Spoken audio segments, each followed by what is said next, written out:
시청자 여러분 안녕하십니까. 지금부터 천옥현의 안보정론을 시작하겠습니다.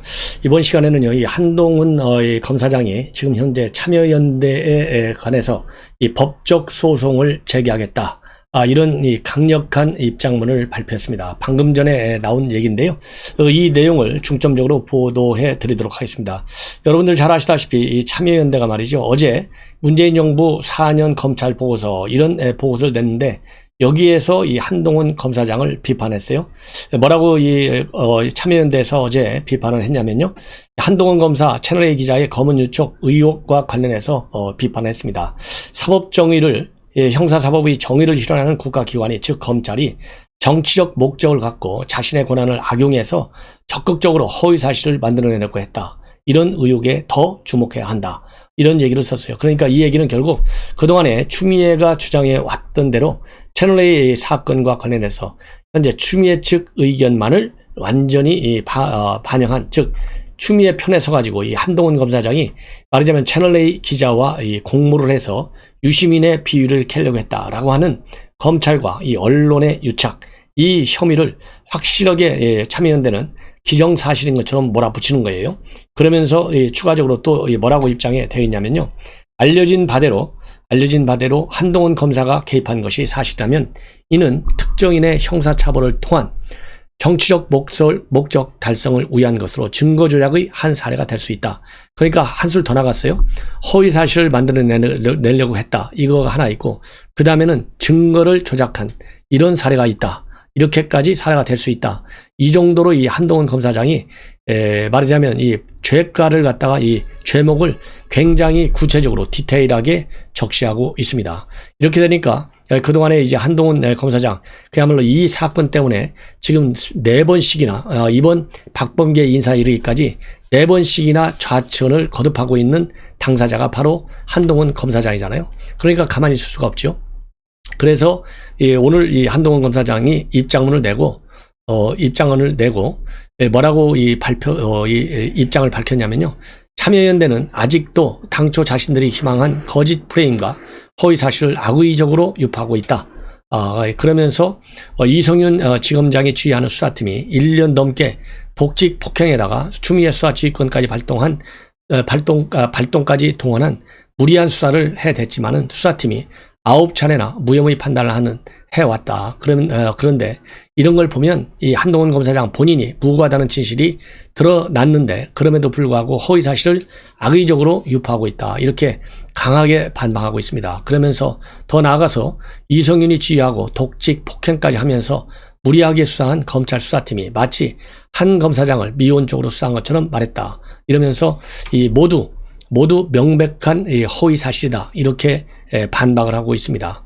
그리고 또 이어서 말이죠, 한동훈 검사장은 이 참여연대는 법적 책임을 두려워해가지고 얄팍하게 가정법을 동원하고 있다. 그런 식이라면 알려진 바대로 참여연대가 특정 권력과 유착한 것이 사실이라면 이라고 이 참여연대의 처참한 공신력 추락을 말해도 되냐. 그러니까 특히 이게 하나는 말이죠, 허위 사실을 조작해서 만들어내고 있다, 이렇게 참여연대가. 그리고 참여연대가 또 하나는 증거 조작 혐의를 새롭게 또 제기하고 있는 거, 여기 이 두 가지고요. 또 하나 이 세 번째 문제점은 어떤 문제점이냐, 참여연대가 당당하게 문제 제기를 하지 않고 가정법을 인용해서 하는 것은 나중에 이 법적 책임을 모면하기 위한 꼼수가 아니냐, 이렇게 지금 현재 한동훈 검사장이 비판하고 있어요. 자, 이걸 보면 지금 이러한 이 참여연대가 다시 한동훈 사건을 이렇게 꺼내고 나선 정치적인 배경이 있지 않겠습니까? 그러면 이게 9일날 나왔어요. 바로 어제. 그러면은 이거는 한동훈 하면 누구하고 같이 따라다니나요? 윤석열 총장하고 같이 한 묶음으로 이제 얘기하지 않을 수가 없지 않습니까? 왜냐하면 윤석열 총장 때 이런 이 반부패 검사 부장으로 있으면서 이 한동훈 검은 유착 사건, 이것이 이제 문제가 된 거 아니에요? 그렇기 때문에 윤석열 총장의 요즘 이 대외적인 행보가 상당히 강하게 지금 이루어지고 있어요. 그러면서 내놓는 메시지도 문재인 정권에 대한 직격탄을 날리는 메시지로 일관되고 있습니다. 그러니까 이 국가 보훈 문제, 여기에 대해서 지금 현재 천안함 이 사건, 그야말로 이 장병 유가족들에 대해서 국가 차원에서 이 보훈처에서 대대로 유공자 대우를 안 해주고 있는 거, 이런 게 얼마나 큰 문제잖아요. 그리고 여권 인사들이 이 천안함 이 폭침과 관련해서 북한 측 소행이 아닌 것처럼, 그래서 이 천안함 사건을 다시 한번 재조사하려다가 여론의 압박에 못 이겨가지고 결국 유야무야 된 거 아니겠어요? 철회한 거 아니에요? 그런데다가 최근에 여당 전에 대변인, 부대변인 했던 사람은 이 함장이 장병들을 수상시켰다, 이렇게까지 천안함 사건을 정치적으로 악용하고 폄훼하고 있거든요. 이러기 때문에 상대적으로 이러한 상황에서 윤 총장이 이런 현충일을 전후해가지고 내놓는 메시지들이 여권에 상당한 타격을 주고 있어요. 그러다 보니까 윤석열 총장에 대한 지지율이 상당히 높아지는 것 아니겠습니까? 이렇게 하다 보니까 이제 한동훈 검사장 이거를 쳐야 되겠다. 한동훈 검사장을 침으로써 결국은 기승전결, 이제 윤석열 총장까지 올라가는 거 아니겠습니까? 그래서 윤석열 총장에 대한 이 비판, 이 분위기, 그리고 이 떠오르는 여론의 지지율을 차단시키기 위한 그런 고도의 선거공학적 차원에서 이렇게 한동훈 검사장을 때린 것이 아니냐, 이렇게 해석도 가능하다. 그래서 말이죠. 이제 이 윤석열 총장의 지지율이 높아지고, 그리고 이제 한동안 한동훈 검사장에 대한 이 좌천 네 번씩이나 이루어진 좌천 인사에 대한 비판이 커지니까 다시 한동훈 카드를 참여연대가 꺼내 들고 나온 것이 아니냐, 이런 합리적 추론이 가능한 상황에 있다, 이렇게 저는 비판을 하고 싶습니다. 자, 이번에는 또 이제 외교 문제로 좀 넘어가겠습니다. 왜냐하면 여러분들 잘 아시다시피 11일 내일 문재인 대통령이 영국에서 열리는요 G7 정상회의에 참석자 출국을 하게 됩니다. 이러다 보니까 이제 다시 한동안 이 외교 문제가 우리 이제 뉴스에 많이 나오게 됐어요. 그러면 이번 G7 정상회의의 가장 중요한 이 어젠다는 바로 뭐냐면 중국의 이 팽창주의, 중국의 세력 팽창에 대한 미국의 압박, 견제, 이런 미중 간의 세력 대결, 이것이 가장 큰 이슈예요. 그래서 이미 바이든 정부 쪽으로부터 나오는 메시지도 G7 정상회의를 계기로 해서 중국의 무모한 이 세력 팽창을 견제해야 되겠다, 이런 이 전략을 추진한다. 이것이 다 회담 전략으로 나와 있지 않습니까? 이것은 결국 바이든 정부가 출범할 때부터 나왔던 기정사실화된 대외 정책의 뿌리라고 저는 봅니다. 그리고 이런 상황에서 지난번에 5월 21일 날 있었던 한미 정상회담에서도 말이죠, 우리 대한민국 정부가, 즉 문재인 정권이 얘기한 방향보다는 훨씬 더 강하게 한미 공조에 말하자면 찰떡궁합을 보여주고 있어요.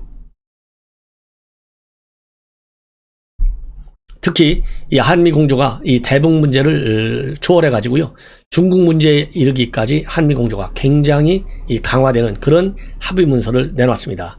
그래서 이게 전문가들도 그렇게 평가를 했지 않습니까? 이게 과연 문재인 대통령이 바이든 이 대통령하고 정상회담을 한 합의문이 맞느냐, 이렇게 놀라울 정도로 이 미국의 바이든의 대중 견제 정책에 완전히 이 합장을 하고 나왔어요. 손을 합쳤어요. 그러다 보니까 이 중국 이 외교부 장관이 9일날 어제 우리 정의용 장관과 통화를 통해서 이러한 문재인 정권의 대중 정책에 대해서 강력히 반발하고 이 경고 메시지를 내놨습니다. 그런데 문제는 뭐냐? 이러한 이 중국의 강력한 이 대한 압박이 있음에도 불구하고요, 압박으로 비춰질 만한 내용들은요 우리 외교부 설명, 그리고 외교부 홈페이지에 하나도 올려놓지 않고 있어요. 이것만 보더라도 이 문재인 정권이 얼마나 이 시진핑의 정권에 대해서 저자세고 굴욕적이고 그야말로 당당하지 못한 외교를 하고 있는지 우리가 짐작하고도 남는다. 그래서 이 중국 외교부 쪽에 실려 있으면서 우리 외교부 이 홈페이지라든가 우리 외교 당국에서 설명하지 않고 있는 부분, 그러니까 대북 제재를 완화해야 된다, 이런 중국의 일관된 입장, 이런 거는 싹 빼요. 왜냐하면 그걸 하면은 결국은 미국이 싫어하잖아요. 그리고 또 우리 국민들이 싫어하지 않습니까? 그러니까 이런 건 또 싹 빼요. 이렇게 해서 그리고 중국의 반발이 크다, 이런 것도 또 싹 뺍니다.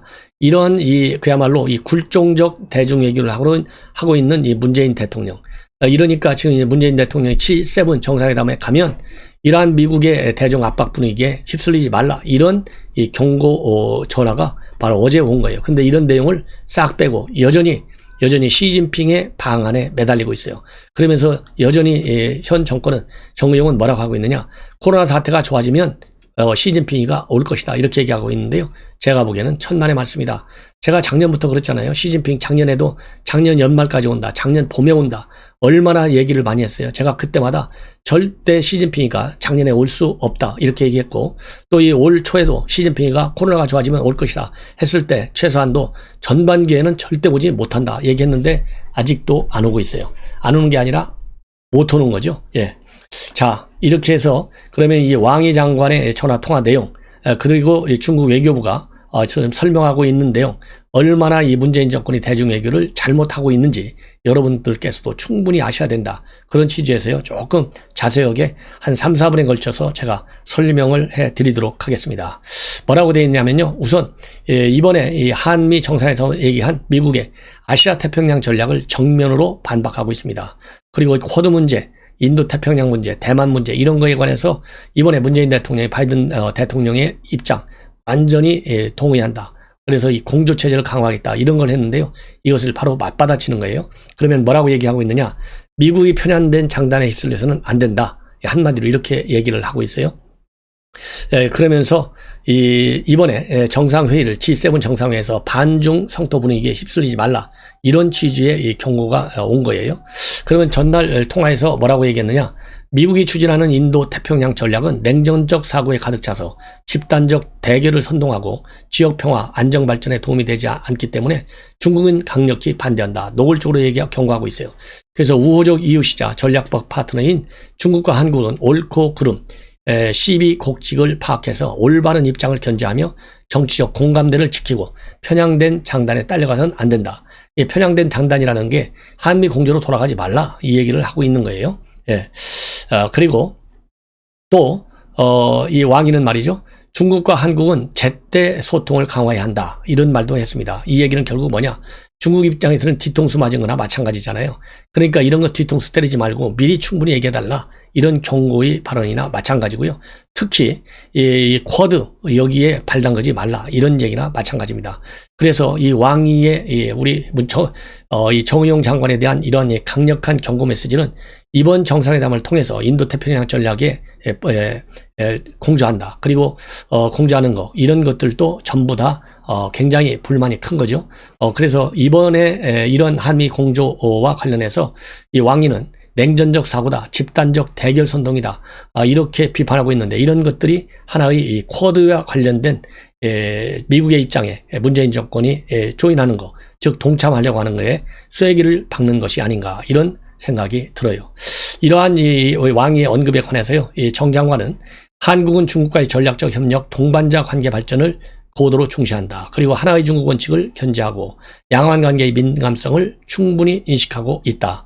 이렇게 얘기를 했다고 합니다. 이 내용을 우리 외교부가 발표한 것이 아니라요. 중국 외교부가 발표한 거예요. 이 얘기는 결국 뭐냐?